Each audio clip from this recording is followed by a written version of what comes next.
안녕하세요. 도훈이 연인의 TV 공부하는 엄마 윤정쌤이에요. 사진처럼 요즘은 정말 어디론가 떠나고 싶은데 우리 모두가 집 밖으로 한 발자국 나가기도 쉽지 않은 시기네요. 발달장애 극복 프로젝트 그 첫 번째 시간으로 우리 도훈이의 한글 깨치기 방법을 이야기하려고 합니다. 먼저 제 소개를 간단히 하면 유아교육을 전공한 전직 유치원 교사고요. 도니 연이 쌍둥이 남매의 엄마고요. 발달장애 도니의 초등학교 통합학급 진학기를 다룬 도우나 학교가자 책을 출간했습니다. 초등학교 진학을 앞두고 계신 예비 학부모님들께서 관심이 있으시다면 책도 보시면 도움이 많이 되실 거예요. 이 책은 유튜브를 통해 매주 읽어드리려고 해요. 저는 현재 이화여대 교육대학원 상담심리 석사과정 중에 있고 청소년 상담센터에서 청소년도 상담하고 있습니다. 사실 생후 36개월에 도니의 자폐성 발달장애 진단을 받고 난 후 쌍둥이 여동생이랑 점점 차이가 나는 걸 보면서 많이 힘들었어요. 제가 학부 때 전공서를 통해 배운 일반적인 발달 과정이나 유치원 현장에서 보았던 친구들에 비해 현저히 늦은 발달을 보이는 것에 불안이 밀려왔고, 특히 비교할 수 있는 대상인 쌍둥이 동생 도연이가 늘 옆에 있었기에 도니에게 더 신경을 쓸 수밖에 없었던 거죠. 혹시 지금 이 방송을 듣고 계신 우리 자녀분의 지금 나이는 몇 살이세요? 우리 아이도 발달을 하고 있다는 것을 확신하지만 그 늦은 속도에 가끔은 답답하고 막막하고 지치기도 하시죠? 놀이터에서 친구들과 소통하며 씩씩하게 잘 뛰어노는 다른 집 아이들을 볼 때 불편한 마음이 밀려올 때도 있지 않으신가요? 여기서 제가 꼭 드리고 싶은 말씀은 절대 상심하지 마세요. 상심 금물. 사실 저와 도니 아빠는 도니의 발달 특징을 알았을 때 막막하고 우울한 마음에 갈피를 못 잡기도 했지만 포기하지 않고 조금씩 우리가 할 수 있는 한 최선을 다해 보았어요.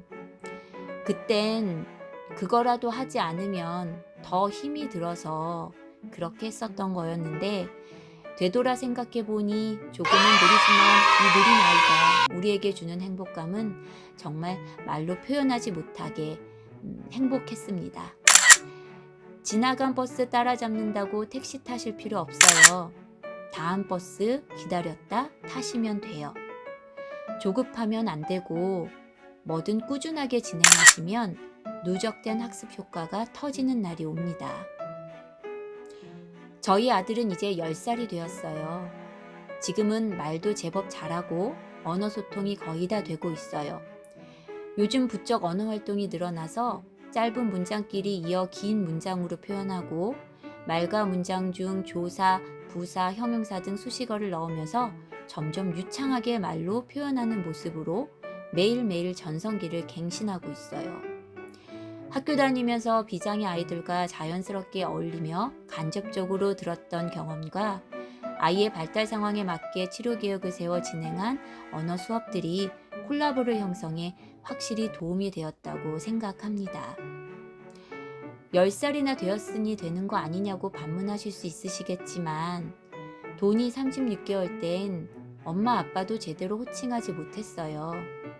남편이랑 매일 걱정하며 한글은 읽을 수 있을까? 아니, 말은 할 수 있을까? 라고 정말 많이 생각했었어요. 어린이집을 다니고 유치원을 다니면서 먼저 자기 이름 알게 하는 것이 1번이었죠. 도니는 3살 때부터 8살 학교 들어가기 이전까지 언어치료, 감통수업, 인지치료, 음악치료 등 모든 수업의 대략적인 목표는 의사소통이었고 결론적으로 언어학습에 다 도움이 되었던 것 같아요. 솔직히 어떨 때는 수업 과목명만 구분되었지 막상 수업 내용과 목표는 거의 같아서 수업의 특수성이 너무 애매한 게 아닌가라는 그런 생각도 들었지만 예를 들어 언어가 인지 같고 인지가 감통 같고 감통은 놀이치료와 같은 하지만 우리의 목표는 도훈이의 언어 발달이었기에 언어치료는 센터, 병원, 홈티까지 한 번도 쉬어본 적이 없었습니다. 36개월부터 시작된 수업을 통해 지금의 도훈이에게 가장 장족의 발전은 착석 능력이에요. 아마 지금 미취학 아동의 가정에서 부모님들께서 아이랑 집에서 같이 앉아서 책 한 줄 읽는 것도 힘들다고 말씀하실 수도 있을 거예요. 저희도 당연히 그랬어요. 하루아침에 절대 안 되죠. 사탕, 과자, 우유 등 먹을 걸로 보상도 진행하고 혼내기도 해봤고 스마트폰으로 꼬셔보기도 했어요. 뭐든 다 해보세요. 그리고 가장 잘 맞는 것을 적당히 잘 맞춰 하셔야 해요. 여기서 중요한 건 절대 부모님들끼리 싸우지 마세요. Nope. 중요한 건 실패하더라도 또다시 뭐든 해봐야만 우리한테 맞는 걸 찾으실 수 있을 Nope. 거예요. 이거 한다고 아빠님들 화내지 마시고 저런 거 한다고 엄마님들 짜증내시지 마세요. 그러면 안 되세요. 두 분 말씀이 다 맞을 수 있으나 지금 딱 맞는지는 사실 알 수 없어요. 아이도 모르고 부모님도 모르니 조금씩 템포 늦추시고 양육자 간 절충도 가장 좋은 교육 방법이라고 생각합니다. 가끔 5세 미만의 아이들의 가정에서 센터를 다니시면서 헛돈만 쓰는 것 같고 시간만 아깝다고 생각하시는 분들이 계시더라고요. 차라리 그 비용으로 내가 가르쳐 보겠다고 뛰어드신 분들도 계시죠? 저도 그랬거든요. 그러다가 상처받고 포기하고 오기를 섞어가며 또 도전하며 그렇게 지내왔습니다. 지금도 하고 있고요. 포기하지 마세요. 나라에서 지원도 적지만 그래도 있으니까 최대한 이용 받으시면서 수업은 받으세요. 저희 아이가 10살이 되어 보니 받을 수업이 점점 줄어들어요. 보다 어릴 때 신경 쏟아주실 수 있으실 때 쏟아주실 것을 추천드려요. 단 집안 지갑 사정도 살펴보시면서요. 먼저 공부를 하려면 일단 눈맞춤과 착석이 되어야 합니다. 착석의 익숙함은 아이의 연령이나 치료 수업을 받은 횟수, 수업 장소의 환경과 시기에 따라 다르지만 착석이 먼저 돼야 부모님들도 집에서 아이랑 함께하는 시간을 가지실 수 있어요. 센터나 병원에 가셔서 특수교육을 받을 때 말하게 해줘요. 한글 알게 해주세요 라는 주문을 말씀하시기 전에 우리 아이의 착석 시간을 1분, 3분, 5분 동안 할 수 있게 해주세요 라고 요청하는 게 현실적일 것입니다. 오랜 시간 센터를 다니면서 1대1 수업이 가능해진 친구들은 큰 문제가 없지만 초창기 장애진단 또는 경계성 친구들이 특수치료 수업을 받을 때 실질적으로 착석을 통해 집중적인 수업이 진행되는 게 어려운 친구들이 많아요. 아까운 시간과 비용 들여 부모님들 잠시 휴식하러 수업 데려가시는 거 아니잖아요? 모든 수업의 1순위는 착석입니다. 즉 수업에 임하는 자세인 거죠. 서론이 너무 길었네요.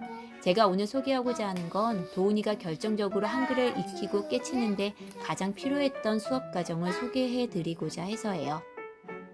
시기는 8살, 초등학교에 막 입학하여 3월 적응 기간을 마친 4월쯤이었어요. 입학할 때만 해도 교실에 앉아만 있어주면 100점이다 라는 마음이었는데 예상보다 훨씬 학교 생활에 즐겁게 적응하는 도훈이를 보며 한글 깨치기를 도전해볼까 하는 어쩌면 무모한 목표를 세우기 시작했어요. 왜냐하면 1학년 1학기 학교 수업은 아이들이 직접 글을 쓰고 읽는 부분이 적지만 1학년 2학기 수업부터는 알림장 작성이나 일기 쓰기 등 기본적으로 한글을 알아야 수행해낼 수 있는 과제들이 시작될 것이기 때문이었죠. 그때 이화여대 대학원에서 언어치료 석사과정을 공부하시는 선생님과 수업을 시작하게 되었고 수업의 목표는 한글 인식하기로 시작했어요. 쉽게 이야기하면 가방이라는 단어를 읽거나 뜻을 알지 못하더라도 아, 이건 글씨구나 라는 정도만 구분할 수 있는 것이 목표였습니다. 그 다음 한글 읽기에 도전했습니다. 사실 이 방법은 5살 때부터 집에서 남편과 시도했었는데 그땐 어려워서인지 진도를 길게 가지 못했어요. 부모님 선생님의 능력 부족이었을 수도 있죠. 이 수업을 하기 전까지 도훈이가 아는 건 김도훈이라는 이름을 그림으로 형상화해서 아는 정도였어요. 김도훈, 훈도김, 훈김도 이렇게 써주면 헷갈려서 잘 못 읽을 정도였지요. 3살부터 7살까지 언어 치료를 포함해서 누적된 학습이 아마 이때 빵 터졌던 것 같아요. 지금도 도훈이를 봐주신 이화여대 최수영 언어치료 선생님께 너무도 깊은 감사를 드립니다. 꼭 한번 다시 찾아뵙고 싶어요. 수업에 들어가면 창 너머로 빼꼼히 들여다보곤 했어요. 여전히 선생님과 기싸움을 하고 실갱이하고 혼자 놀이하던 아이가 수차례의 교감 과정을 거친 후 한글을 깨치기 시작했어요. 방법은 간단했어요. 한글의 모음과 자음을 파헤쳐서 모음, 자음 카드를 만들고 모음, 자음 카드를 합쳐서 글자를 만들고 글자를 붙여서 단어를 만들었어요. 그리고 도훈이가 좋아하는 사물, 음식, 놀이의 단어를 이어주면서 흥미를 높여갔죠. 도훈이가 좋아하는 엘리베이터, 띵동, 초코, 과자, 자동차, 기차 등 단어를 종결해주면서 단어와 글자의 자음 모음의 결합을 완성시켜줬어요. 그러기 위해선 먼저 모음과 자음을 반복해서 외우게 했어요.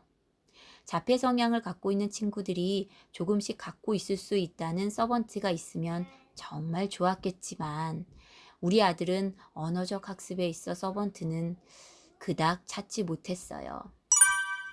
1단계는 기본 자음 14개, 기역, 니은, 디귿, 리을, 미음, 비읍, 시옷, 이응, 지읒, 치읓, 키읔, 디귿, 피읍, 히읗. 복합 자음 5개, 쌍기역, 쌍디귿, 쌍비읍, 쌍시옷, 쌍지읒. 기본 모음 10개, 아, 야, 어, 여, 오, 요, 우, 유, 으, 이. 2단계로는 복합 모음 11개, 에, 예, 와, 왜, 워, 왜, 위, 의. 3단계는 어려운 받침, 기역 시옷, 니은 지읒, 니은 히읗, 리을 기역, 리을 시옷. 이렇게 1단계가 가장 어려운 단계였죠. 끊임없이 기본 자음, 복합 자음, 기본 모음을 외우게 했어요. 카드를 보이면서 따라하게 했고 사탕, 과자, 놀이시간 제공, 휴식 보장 등을 제시하며 즉시 보장을 해주면서 아이를 이끌었어요. ABA에서 강조하는 즉시 보상은 아이에게 집중력을 확실히 이끌어줘요. 이렇게 1단계를 3달 정도 했어요. 물론 3세부터 꾸준히 언어치료를 했던 수업에 다시 기초에서 시작한 복습 효과도 있었죠. 그리고 어린이집, 유치원에서 비장의 아이들과 함께하며 간접적으로 배움이 누적되어 있었고요. 1단계를 기본 자음, 복합 자음, 기본 모음을 다 외우는 반복 수업으로 진행했어요. 기역, 니은, 디귿, 리을, 미음, 비읍, 시옷, 이응, 지읒, 치읓, 키읔, 디귿, 피읍, 히읗. 언어 수업 후 단어 카드 한 세트를 진도 빼는데 몇 번의 수업이 걸렸어요.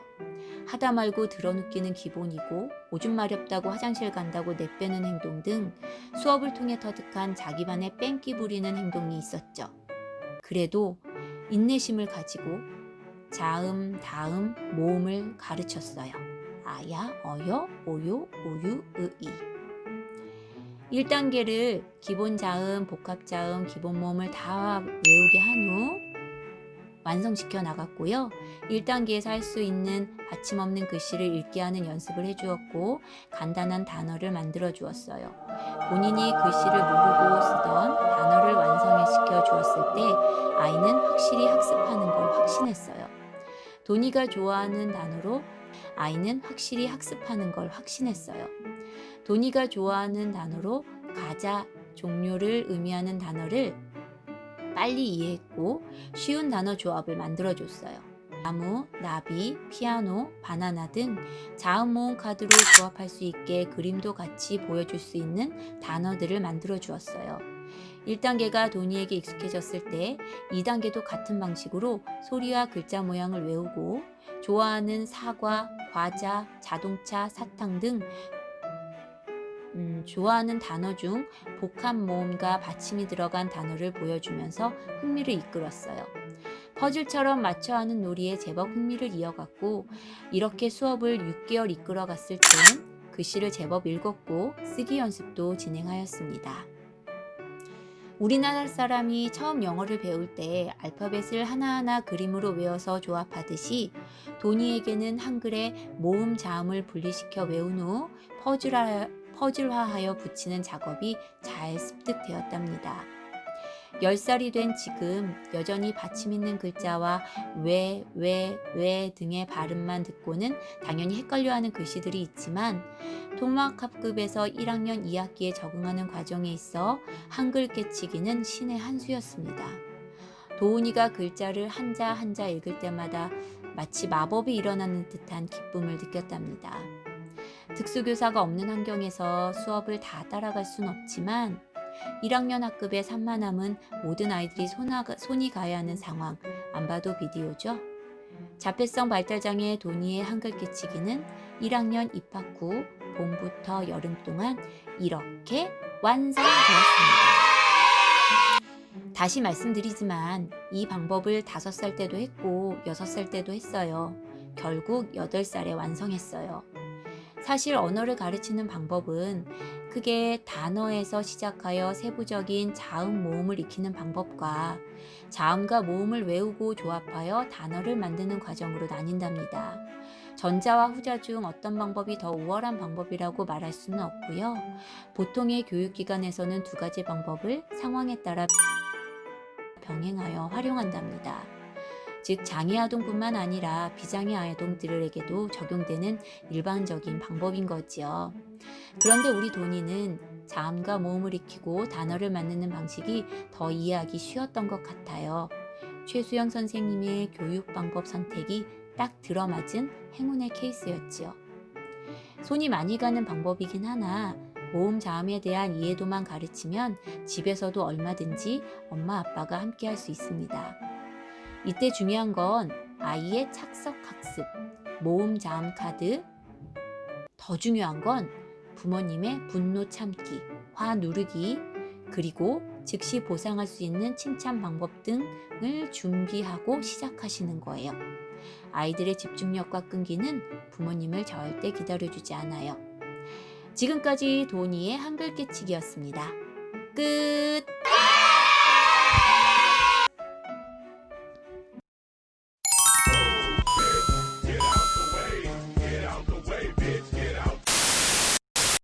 안녕하세요. 저는 연운초등학교에 다닌 김도훈입니다.